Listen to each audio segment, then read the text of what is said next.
Happy Thursday, everybody, and welcome to another Chamber Check-In episode from Idaho's only five-star accredited chamber.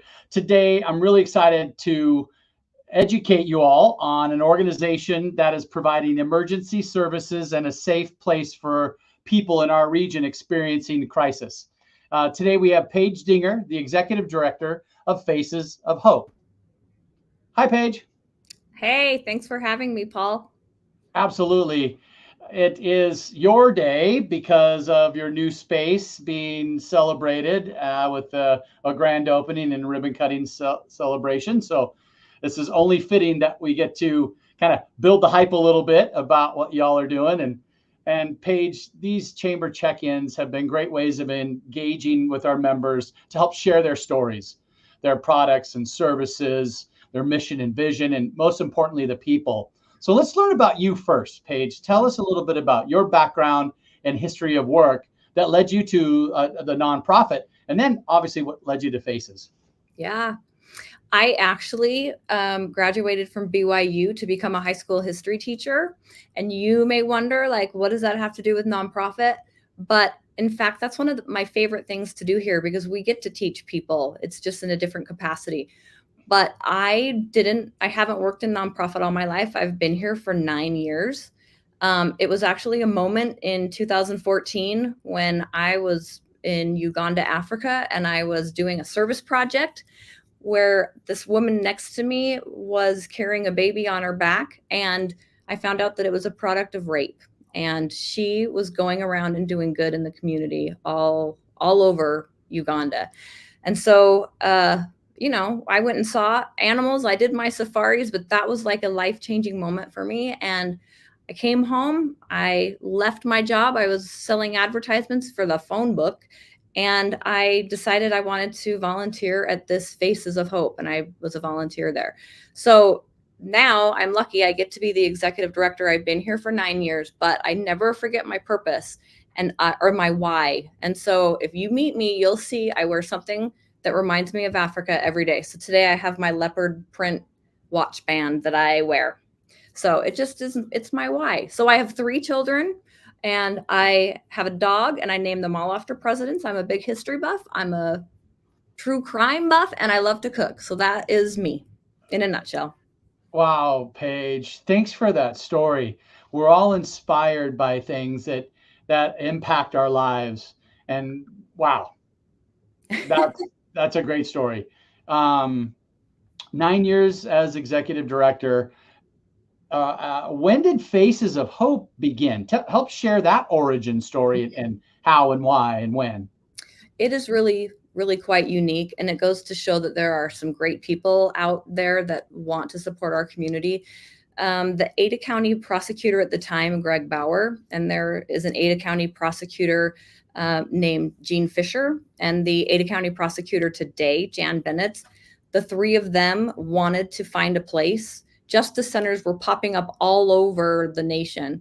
So they went and toured all of these justice centers and found some things that they liked, but decided ultimately that they were going to come back and create their own. So from 2006 to 2016, it was run by Ada County Prosecutor's Office.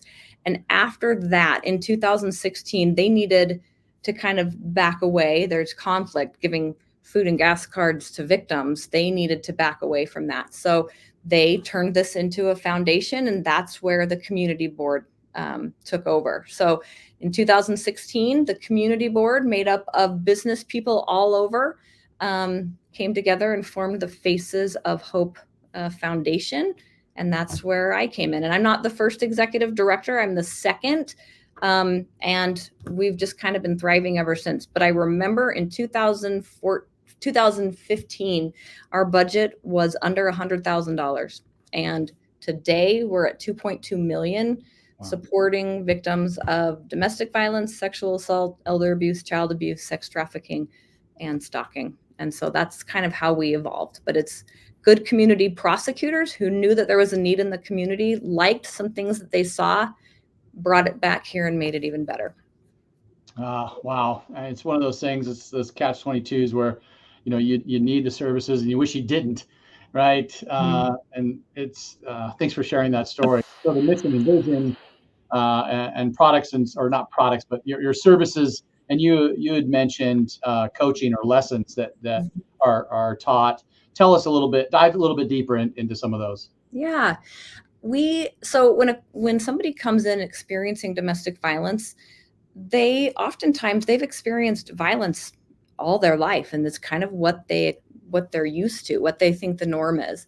And so as people come here, we want to meet them where they're at, but if they're ready, we want to give them tools. And sometimes those tools are just coming in and talking about the community resources, or what power and control look like, what it looks like in the court system if law enforcement is involved, and what it feels like to go in a courtroom for the first time and hear words that you've never heard before. And so there's a lot of teaching. There's also just a lot of listening, because so many people who are coming in for services, victims of domestic violence, basically have been controlled by a partner. And so to have them come here and talk about what they would like to see happen, it might be a safety plan. Let's plan for your safety. Let's talk about what you need to pack. What are what If you're going to have an argument with your partner, what's a safe room to actually let that argument happen versus a room that you need to avoid, like the garage or the kitchen where there's sharp tools. So it really is just educating people on resources that we have and that other community members have, and then supporting them where they're at. And I will tell you, it takes 7 times to leave your abuser. And so the way that we measure our success sometimes is that they've come back, and they went back to their partner, tried to make it work, realize it's not working, they come back for services. Maybe they go back again, but they felt safe here, they felt believed here. That's how we kind of measure our success. So yeah, there's a lot of teaching, and I do get to meet people all over the community that just want to know what FACES is, and I get an opportunity to teach there. So That's awesome. That's what we're doing right here, as well as gaining awareness during that final day, that final push of Idaho Gives as well. So I think we have maybe 8 more hours left, and if you're looking to support an organization, Faces of Hope is a great organization. I was looking at your website, and I was telling you this earlier, and I look at everybody's websites that I feature on these episodes to get a deeper understanding of who they are, what they do, and why they do it. And I learn lots. But from your website, one of the things that really caught my eyes were the inspiring stories of victims that have come out on the other side. And I would encourage anyone to just take a look at that. It helps you understand more about what Faces of Hope's mission and vision is, and to see the light at the end of the tunnel. I don't know. Can you share an inspiring story with us today while we have you? Oh, I get a little emotional, and I have a lot, but I will share with you one of my first ever that I was a volunteer, and it hooked me. There was a woman who was in a domestic dispute with her husband. And so we typically see that during a fight, oftentimes eyeglasses are broken. Like if I don't have my glasses, I can't see. Like I mean, I can see to drive, but that's about it. Her eyeglasses were broken and her cell phone was smashed. That's the other thing that we see, is if you don't have your phone, you don't have a way to communicate with law enforcement, with police, with family, with whatever. So both those things were broken. And she actually drove to Faces of Hope with a shard of glass in her eye. And the rest of her glasses were completely broken. She came to Faces. She'd experienced child abuse as a kid, and she married into this other relationship, thinking that this is just what life is. And she just said, I cannot do it anymore, but I don't know how to get out. He has control of all my finances. The cars are all in his name. I think I'm sort of stuck. And throughout the course of just that day, and helping her see that she can leave the relationship and still thrive on her own. I mean, that's kind of a leap of faith. I think we all get into relationships thinking it's the white picket fences, we're going to have a dog and a kid. Like, that's sort of what we all hope happens, is that we find the right person to protect us. And when I think about the person who walks through our doors, they have to have like the most courage ever to come in and ask a complete stranger for help. And that's how this woman was, asking complete strangers for help and being very vulnerable. So ultimately, we first had to take care of her eye. And we sent her to an optometrist, somebody that we've worked with before. And she did have some extensive eye damage and is actually dealing with that still today. But she has better vision in the other eye. And she was able to get out on her own. And we were able to give her counseling to help kind of stabilize her emotions. And we were able to give her an attorney to help her with the divorce process. So taking care of her basic needs, giving her food and gas cards, giving her an attorney, giving her crisis counseling, and just making sure she had a safe space to sleep that night until she could find somebody else. Taking care of those basic needs, she ultimately stuck with the process and left her abuser entirely. And to this day comes and checks in to say, hey, this is my life now. You guys saved my life. So that's why we do it. I think when you talk to anybody here, we continue to help people because we see people like this woman who finally got it, decided I'm going to get the change. And if there's anybody who, receives services and goes back to the abuser, there's no judgment. If they'll come back, we're still going to wrap our arms around them and help them again. But it's those moments, those aha moments where that client of ours is like, I did it. I, walked through fire to get here, but I'm here. So that's what keeps us going every single day. And wow. I could tell you a story every single day about that. But I will say we've helped 21 people flee since January, flee the state. And we have a woman on her way back east, driving a U-Haul truck to start a new life. That's what keeps us going every day, is to know that someone gets a fresh start. Wow. And you're also serving more than just domestic violence victims, children and the elderly and all of it. So I just think that's the breadth of services offered are just extremely valuable to this community. So thank you. Shifting gears a little bit, where's your new space? Where are you at? What are you celebrating out there? Well, this is so exciting because today is a big day for us. We're actually doing a ribbon cutting because we have opened a space in Meridian. We're just off the freeway. We're south of the freeway. You could actually basically throw a stone from the freeway. We wanted it to be close for people who, for just easy access. So we're at 1850 South Eagle Road, and we're in a couple of convenient places, and I'll tell you why we chose them. Number one, we're by a hotel. So a lot of people might use this hotel to leave their partner, but we have a lot of other hotels too, to be safe. We also wanted a place close to a library, and we can see the Silverstone Library from here. So if somebody is trying to leave their abuser, they can say, hey, I'm going to take the kids to the library. And actually they're coming to Faces of Hope for help. But if they're being tracked, they can leave their phone, or they can leave their car at the library, and it looks like that's where they are. So those were some reasons that we thought this would be a great location. And we're just up the street from 2 grocery stores. And so we wanted to just make it convenient for people. So we're in Meridian. We've actually been seeing clients since January, but we've been trying to get our feet under us. We, had to get things set up and get all of the services set up so that we could see people here. But we have really exciting news. We're going to be opening up our place in Boise in the coming weeks. And so we will be in both locations to support the entire community. Wow. Well, congratulations on your new Meridian location, and let's talk how we can partner to help build awareness for the Boise location coming again. Love it. How can the community get involved, Paige? We mentioned Idaho Gives and donating, but how can we help? So getting involved isn't always, I mean, of course, I love monetary donations, but that's not what everybody can do. We have a great volunteer program. It's very robust, and that's how I started. So I have this huge passion for volunteering and supporting your community. And we have a lot of different ways that we can use volunteers.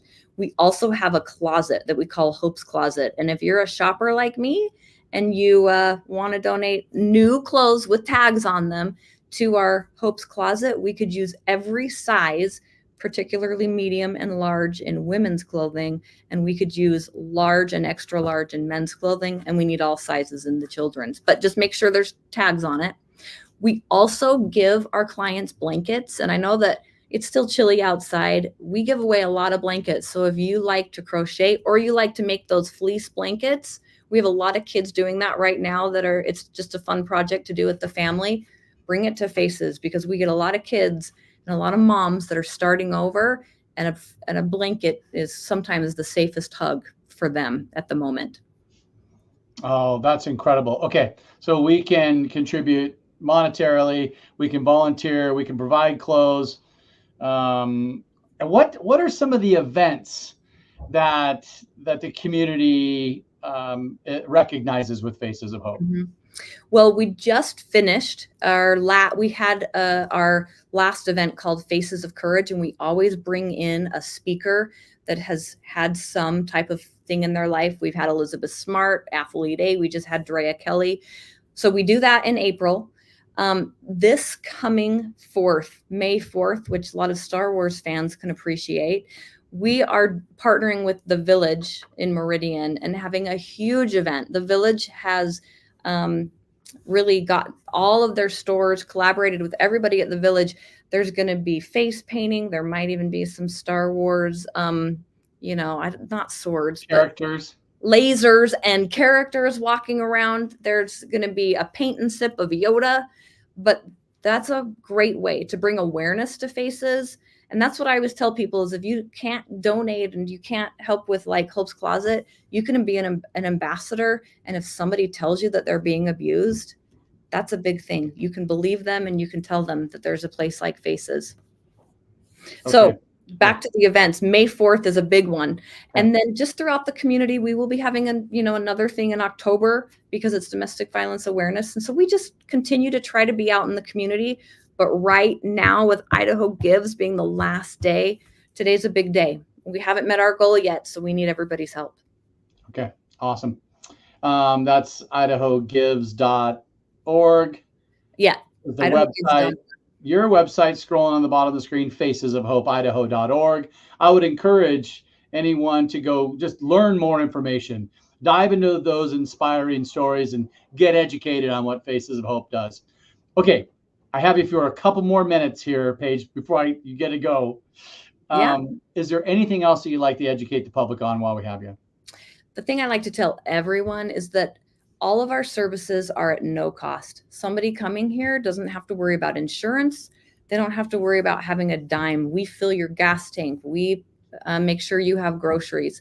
And so we don't want that to be a barrier. So let everybody know that it's at no cost.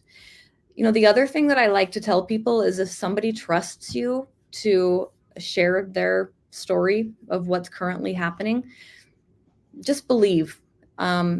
It takes a lot of courage to share that either you've been sexually abused or somebody's hurting you. And so, I know we all want to fix things, but if you can just listen, that's what they need. They're trusting you with their story, and they just need a listener. And let them know about the resources like Faces of Hope. And I think the last thing that I would like to share is that it takes a village. So Faces of Hope, we're the triage. We help people when they are in the midst of trauma or as they are just now remembering things that happened years ago, and it is now all consuming. So we help with that. But then we have great partners like the WCA that can support you after. So we're going to be connecting you with those resources after. But it definitely takes a village. We're not the end. We're the beginning of the support. Well, Paige, thank you again for the work that you and your team do. It does take a village. Thank you for that extra reminder to just listen and believe, because I think that's huge. Good luck today with your ribbon cutting. I look forward to seeing you at an upcoming event. And thank you again for your investment in the community, Paige. Thank you, Paul. People can come today from 3 to 5. We're grilling burgers and hot dogs. So come and see our space if you want, or go to the village May 4th. You're going to have a lot of fun. It's fun for the whole family, and you don't have to love Star Wars to come and have some fun. We're just going to celebrate hope. Thanks, Paul. Bring your lightsabers. Bring your lightsabers. That's what they're called. Lightsabers. Yes. Paige, oh, what a joy. Thank you so much again. Have a great weekend. Thanks, everyone.